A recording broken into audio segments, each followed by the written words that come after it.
الحمد لله وكفى وسلام على عباده الذين اصطفى خصوصا على أفضلهم وخاتم النبيين وعلى آله وأصحابه أجمعين. قال الله تبارك وتعالى: أعوذ بالله من الشيطان الرجيم بسم الله الرحمن الرحيم. ومنهم من يقول ربنا آتنا في الدنيا حسنة وفي الآخرة حسنة وقنا عذاب النار. صدق الله العلي العظيم.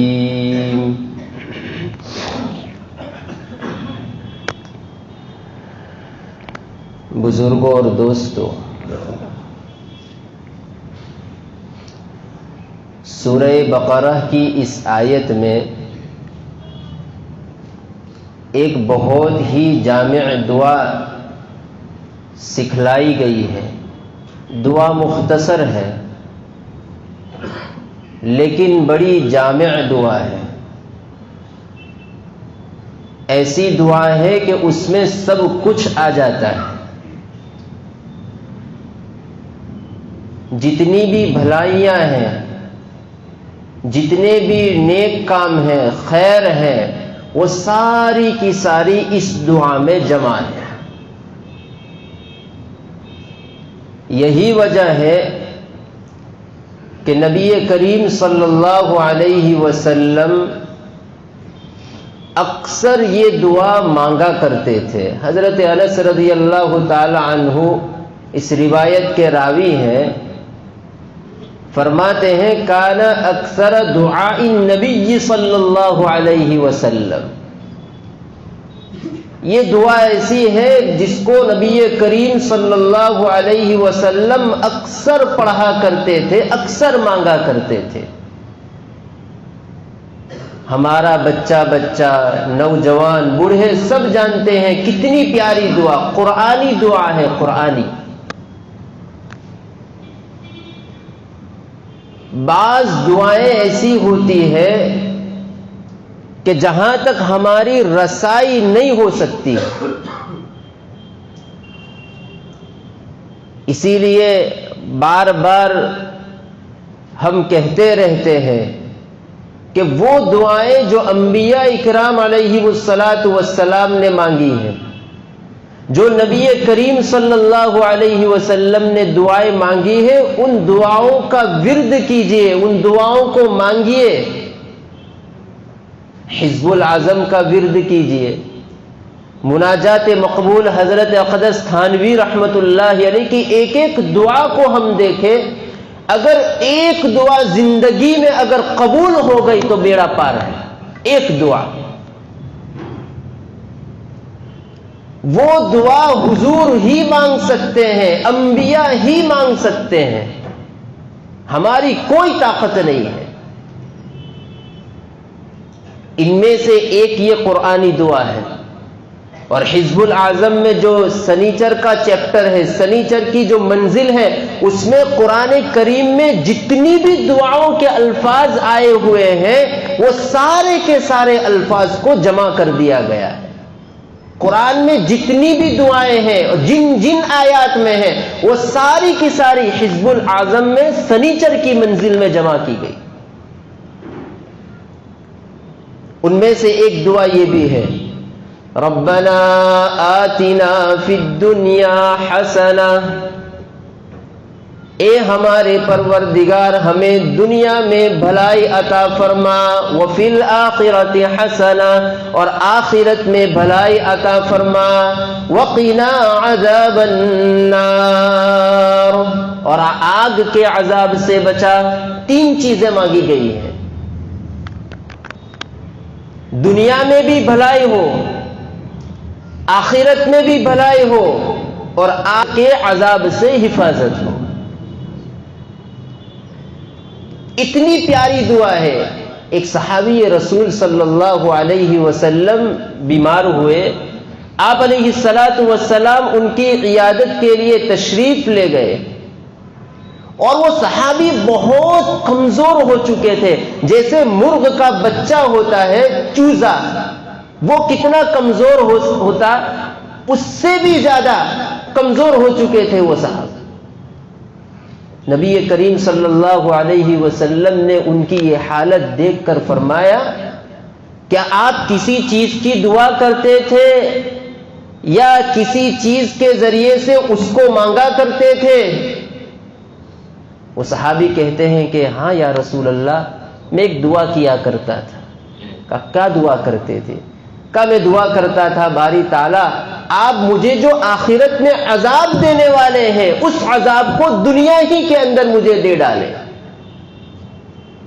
نبی کریم صلی اللہ علیہ وسلم نے ارشاد فرمایا، سبحان اللہ، آپ یہ دعا مانگ رہے تھے؟ یہ اللہ کے عذاب کو، اللہ کی سزا کو جھیلنے کی تم میں طاقت نہیں ہے، تم اس کی طاقت نہیں رکھ سکتے، اس کی استطاعت تم نہیں رکھ سکتے، تم نے یہ کیوں نہیں کہا؟ پھر آپ علیہ الصلوۃ والسلام نے یہ دعا پڑھی، ربنا آتنا فی الدنیا حسنہ وفی الآخرۃ حسنہ وقنا عذاب النار۔ اس دعا پڑھ کے حضور نے دعا مانگی، اللہ تعالیٰ نے اس صاحب کو، اس صحابی رسول کو شفا عطا فرمائی۔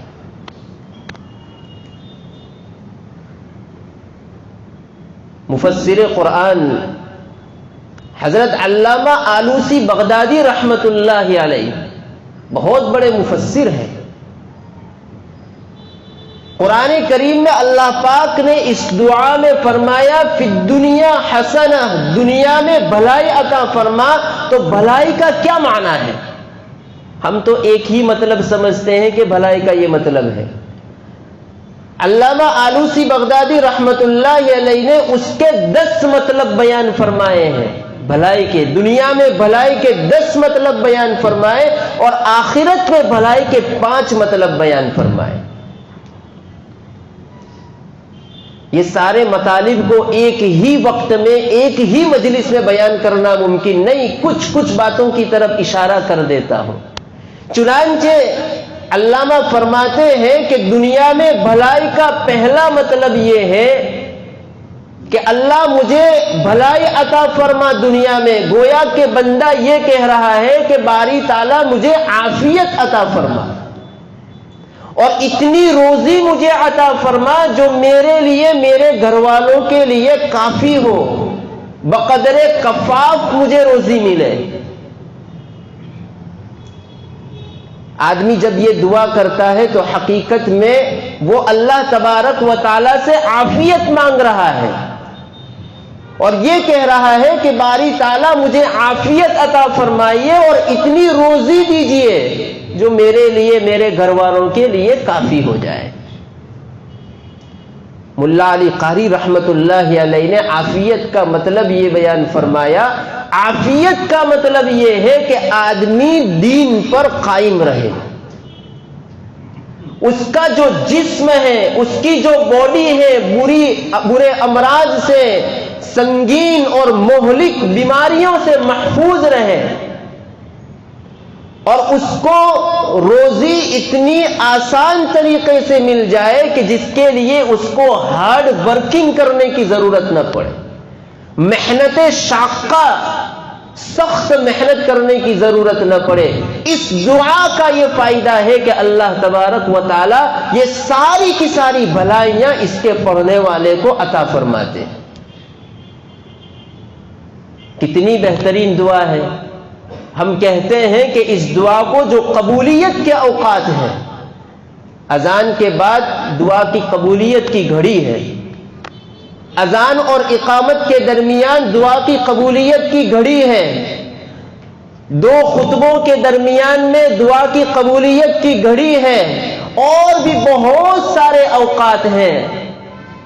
جہاں دعائیں قبول ہوتی ہیں ایسے مقام پر، تو اس موقع پر یہ دعا مانگنی چاہیے. اتنی بہترین دعا ہے کہ ساری کی ساری دنیا اور آخرت کی بھلائیاں اس دعا کے اندر اللہ تبارک و تعالی نے جمع کر دی ہے. دوسرا مطلب یہ ہے بھلائی کا دنیا میں کہ جب بندہ یہ دعا مانگتا ہے ربنا آتنا فی الدنیا حسنہ، باری تعالیٰ مجھے دنیا میں بھلائی عطا فرما. علامہ آلوسی بغدادی رحمت اللہ علیہ فرماتے ہیں بھلائی کا دوسرا مطلب یہ ہے باری تعالیٰ مجھے نیک اولاد عطا فرما. بھلائی کا مطلب اللہ مجھے اولاد عطا فرما، نیک اولاد عطا فرما. اس لیے کہ جس کی اولاد نیک ہوتی ہے دنیا میں بھی اس کو فائدہ پہنچاتی ہے، آخرت میں بھی فائدہ پہنچاتی ہے. اور اگر اولاد بری ہو، حدیث شریف میں وہ دعائیں جو حزب العظم کی میں ابھی ذکر کر رہا تھا اس میں ایک دعا آتی ہے اللہم انی اعوذ بک من امرأۃ تشیبنی قبل المشیب. بہت بہترین دعا ہے. اللہ ایسی عورت سے میں حفاظت چاہتا ہوں جو بوڑھا ہونے سے پہلے ہی مجھے بوڑھا کر دے. وَأَعُوذُ بِكَ مِن وَلَدٍ يَكُونُ عَلَيَّ وَبَالًا، اللہ میں ایسی اولاد سے پناہ چاہتا ہوں جو میرے لیے وبال جان بن جائے. وَأَعُوذُ بِكَ مِن مَّالٍ يَكُونُ عَلَيَّ عَذَابًا، اللہ ایسی مال و دولت سے میں حفاظت چاہتا ہوں جو میرے لیے عذاب کا ذریعہ بن جائے. کتنی بہترین دعا ہے. معلوم ہوا کہ نیک اولاد کا مل جانا اللہ تبارک و تعالی کی طرف سے بہت بڑی نعمت ہے. دنیا تو دنیا میں، آخرت میں بھی، عالم برزخ میں جانے کے بعد بھی، قبر میں جانے کے بعد بھی اگر اولاد نیک ہوتی ہے تو اولاد کے نیک ہونے کی بنیاد پر بھی آدمی کو برابر ثواب ملتا رہتا ہے. حدیث شریف میں اللہ کے نبی علیہ الصلوۃ والسلام فرماتے ہیں اذا مات الانسان انقطع عمله، جب انسان مر جاتا ہے تو اس کا جو نامہ اعمال ہے وہ سارا کا سارا ختم ہو جاتا ہے.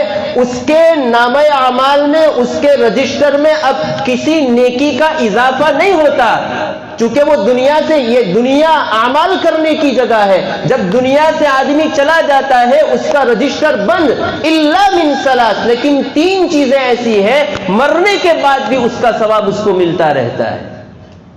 صدقۃ جاریہ، صدقہ جاریہ. کسی جگہ مسجد کی ضرورت تھی، مسجد قیامت تک مسجد ہی رہے گی. اپنے مرحومین کے لیے، اپنے والد محترم کے لیے مسجد بنوا دی. مسجد نہیں بنوا سکا تو اس کی جتنی استطاعت تھی اس استطاعت کے بقدر اس نے اپنا حصہ لگوا دیا. مدرسہ بن رہا تھا، یتیم خانے بن رہے تھے، جس کا ثواب ملتا ہی رہتا ہے مرنے کے بعد بھی. کسی جگہ پانی کی ضرورت تھی، نہر کی ضرورت تھی، کنواں کھدوا دیا، یہ بھی صدقہ جاریہ ہے. اب جب تک اس پانی سے لوگ مستفید ہوتے رہیں گے، فائدہ اٹھاتے رہیں گے، یہ اگرچہ دنیا میں نہیں ہے لیکن برابر اس کا ثواب اس کو قبر میں ملتا رہے گا.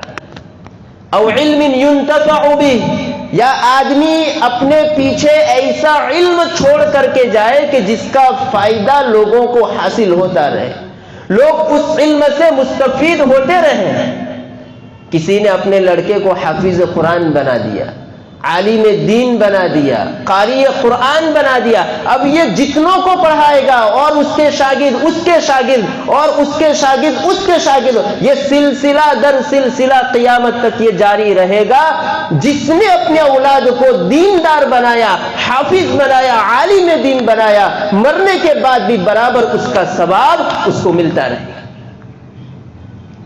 اولد صالح يدعو له، اللہ کے نبی علیہ الصلوۃ والسلام فرماتے ہیں کہ نیک اولاد بھی ماں باپ کے دنیا سے جانے کے بعد دعائیں کرتی ہے تو برابر اس کا ثواب ماں باپ کو ملتا رہتا ہے. حضرت شیخ زکریا رحمت اللہ علیہ فضائل صدقات میں حضرت نے ایک واقعہ لکھا ہے. ایک عورت تھی، بڑی نیک خاتون تھی، بڑی عبادت گزار تھی. اس کا جب انتقال ہونے لگا تو اس نے آسمان کی طرف اپنا سر اٹھایا اور اللہ پاک سے دعا کرنے لگی. اللہ کے نیک بندے ایسے ہی ہوتے ہیں. کیا دعا کر رہی ہے؟ اللہ تعالیٰ سے دعا کر رہی ہے، اے وہ ذات جو میرا توشہ ہے، جو میرا خزانہ ہے، میرا ذخیرہ ہے،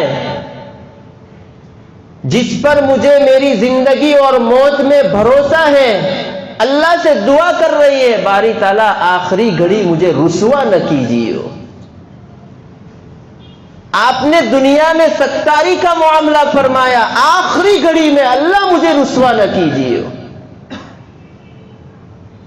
چنانچہ اس کا انتقال ہو گیا. انتقال کے بعد اس کا ایک بیٹا تھا، وہ برابر سے اپنی والدہ کی قبر پر جاتا رہتا تھا اور وہاں جا کر کے قرآن کریم پڑھتا تھا، تسبیحات وغیرہ پڑھتا تھا، اپنی والدہ کو ایصال ثواب کرتا تھا اور پورے قبرستان والوں کے لیے دعائیں مغفرت کرتا تھا. ایک دن اس کی والدہ اس بچے کو خواب میں آ کر کہتی ہے، اس بچے نے سوال کیا، امی جان کیا حال ہے؟ والدہ کہہ رہی ہے، اللہ کے فضل سے میں عافیت سے ہوں، لیکن بیٹا ایک بات یاد رکھنا، موت کی سختی بڑی سخت چیز ہے. والدہ کہہ رہی ہے اپنے بچے کو، بیٹا موت کی سختی بڑی سخت چیز ہے، آسان نہیں ہے. اللہ تعالیٰ آسان موت ہم تمام کو نصیب فرمائے. اسی لیے نبی کریم صلی اللہ علیہ وسلم کی دعاؤں میں ایک دعا یہ بھی آتی ہے، اس کو بھی مانگنا چاہیے، اللہم اعنی علی غمرات الموت او سکرات الموت. اللہ موت کی سختیوں پر میری مدد فرما، میرا دماغی توازن بالکل ٹھیک ٹھاک رہے. موت کے وقت مردے پر جو مرنے والا ہے غشی طاری ہو جاتی ہے. اللہ کے نبی علیہ الصلوۃ والسلام دعا مانگ رہے ہیں، اللہم انی اعوذ بک من غمرات الموت، اللہ موت کی سختیوں پر میری مدد فرما. حضرت عائشہ رضی اللہ تعالی عنہا فرماتی ہیں، مرض الوفات کا واقعہ، نبی کریم صلی اللہ علیہ وسلم کی بیماری کا آخری ایام کا واقعہ ذکر فرماتی ہیں حضرت عائشہ رضی اللہ تعالی عنہا کہ آپ علیہ الصلوۃ والسلام کو میں نے دیکھا کہ آپ کے پاس ایک پانی کا پیالہ تھا، آپ علیہ الصلوۃ والسلام اپنے ہاتھوں کو اس پیالے میں ڈالتے تھے، پھر جو پانی ہوتا تھا اس کو اپنے سر پر اس کا مسح فرماتے تھے، اس کو پوچھتے تھے، اور آپ یہ دعا پڑھتے تھے، اللہم اعنی علی غمرات الموت. دوسری ایک روایت میں اللہ کے نبی علیہ الصلوۃ والسلام فرماتے ہیں، لا الہ الا ہو ان للموت سکرات، اللہ کے سوا کوئی عبادت کے لائق نہیں ہے، ان للموت سکرات، موت کے لیے سختیاں ہیں. اسی لیے ہر آدمی چاہتا ہے میری موت آسانی سے آئے. نبی کریم صلی اللہ علیہ وسلم نے ایک حدیث میں ارشاد فرمایا، حضرت جابر رضی اللہ تعالیٰ عنہ اس روایت کے راوی ہیں، اللہ کے نبی علیہ الصلوۃ والسلام فرماتے ہیں، من کن فیہ ثلاث، جس آدمی میں 3 خوبیاں ہوگی، اللہ تبارک و تعالی یسر اللہ حتفہ، اس پر اس کی موت کو آسان فرما دیتے ہیں، وادخلہ جنت، اور اس کو جنت میں داخل فرماتے ہیں. 3 خوبیاں اپنے اندر پیدا کر لو. ہر آدمی چاہتا ہے میری موت آسانی سے آئے، موت کی سختیوں سے میری حفاظت ہو. اللہ کے رسول فرماتے ہیں 3 خوبیاں جس کے اندر ہوگی، اللہ تبارک و تعالی اس کو 2 انعام عطا فرمائیں گے، موت کی سختیوں سے اس کی حفاظت ہو جائے گی اور جنت میں داخلہ مقدر ہو جائے گا. کون سی 3 خوبیاں؟ رفق بالضعیف، پہلی چیز، پہلی خوبی، کمزوروں کے ساتھ نرمی کا معاملہ کرو. ہمارے معاشرے میں عامتاً کمزوروں کا حق دبایا جاتا ہے. جس کی فیملی میں کوئی بولنے والا نہیں ہوتا، جس کی پشت پناہی کرنے والا کوئی نہیں ہوتا، جس کے خلاف ایکشن لینے والا کوئی ہوتا نہیں، ایسے لوگوں کا ہمارے معاشرے میں حق دبایا جا رہا ہے. کمزور ہیں، لڑنے کی طاقت نہیں ہے، استطاعت نہیں ہے، تو ایسے لوگوں کی کوئی ویلیو نہیں ہوتی ہے، ایسے لوگوں کو کچل دیا جاتا ہے. زندہ رہتے ہوئے بھی ان کو مردہ خیال کیا جاتا ہے. رفقم بالضعیف، کمزوروں کے ساتھ اچھا معاملہ کرو، نرمی کا معاملہ کرو. کمزوروں میں سب آ گئے، اپنا ہو، پرایا ہو، یہاں کا رہنے والا ہو، باہر کا رہنے والا ہو، پیشاور ہو، ملازم ہو، ہمارے یہاں خدمت کرتا ہو، کوئی بھی ہو، کمزور ہے. ایسے کمزوروں کے ساتھ نرمی کا معاملہ کرو. بات کرو تو نرمی کے ساتھ بات کرو. آدمی جب اپنے لیول پر ہوتا ہے، بڑا ہوتا ہے، اس کے سامنے بیچارہ کوئی کمزور آتا ہے تو وہ اپنے آپ کو بڑا سمجھتے ہوئے اس کو دھکا دے دیتا ہے، دھتکار دیتا ہے، اپنے گھر سے نکال دیتا ہے. کس چیز کا پاور ہے؟ منی کا، پیسوں کا پاور ہے، دولت کا پاور ہے. اللہ کو یہ چیز پسند نہیں ہے. اگر موت میں آسانی چاہتے ہو، رفقم بالضعیف، کمزوروں کے ساتھ اچھا برتاؤ کرو. وشفقۃ علی الوالدین، ماں باپ کے ساتھ اچھا سلوک کرو، ماں باپ کے ساتھ حسن سلوک کرو. ماں باپ کتنی بڑی نعمت ہے، اف تک کہنے کی ممانعت ہے، اف بھی نہ کہو ماں باپ کو. لیکن آج اسی ماں باپ کو ہم نے ستا کر کے رکھا ہے. اللہ ہمیں معاف فرمائے. یاد رکھیے، علماء کرام نے لکھا ہے کہ جس آدمی کے والدین دنیا سے اس حال میں گئے کہ وہ والدین اس بچے سے ناراض تھے، یہ بہت بڑا. بعض گناہ ایسے ہوتے ہیں، یاد رکھیے اس بات کو، بعض گناہ ایسے ہوتے ہیں جس کی گرفت فوراً دنیا ہی کے اندر ہو جاتی ہے. اس میں ایک گناہ ماں باپ کو ستانے کا بھی ہے. اب ایک آدمی نے اپنے ماں باپ کو ستایا، معافی نہیں مانگ سکا، تلافی نہیں ہوئی. اب اس کا مسئلہ علماء نے لکھا ہے کہ اگرچہ ماں باپ دنیا سے اس حال میں گئے کہ تم نے ان کو ستایا، ماں باپ تم سے ناراض تھے، اب کیا کرو؟ اب ان کے لیے دعائیں کرو، اصالِ ثواب کرو. اللہ پاک کی ذات عالی سے امید ہے کہ دنیا سے جاتے ہوئے تم نافرمانوں میں تمہارا شمار ہو رہا تھا، ان دعاؤں کی برکت سے، اصالِ ثواب کی برکت سے فرما برداروں میں اللہ پاک تمہیں شامل فرما دیں گے. وَشَفْقَةٌ عَلَى الْوَالِدَيْنِ، ماں باپ کے ساتھ اچھا سلوک کرو. وَإِحْسَانٌ إِلَى الْمَمْلُوكِ، تیسری خوبی اپنے اندر پیدا کر لو. وَإِحْسَانٌ إِلَى الْمَمْلُوكِ، اپنے ملازمین کے ساتھ حسن سلوک کرو، احسان کا معاملہ کرو. کسی کی دفتر میں کام کرتے ہو، آفس میں کام کرتے ہو، گھر میں کام کاج والی آتی ہے، کیا کام کاج والا مرد آتا ہے، جن کی ذات کے تم مالک ہو، ان کے ساتھ کیسا معاملہ کرو؟ اچھا معاملہ کرو.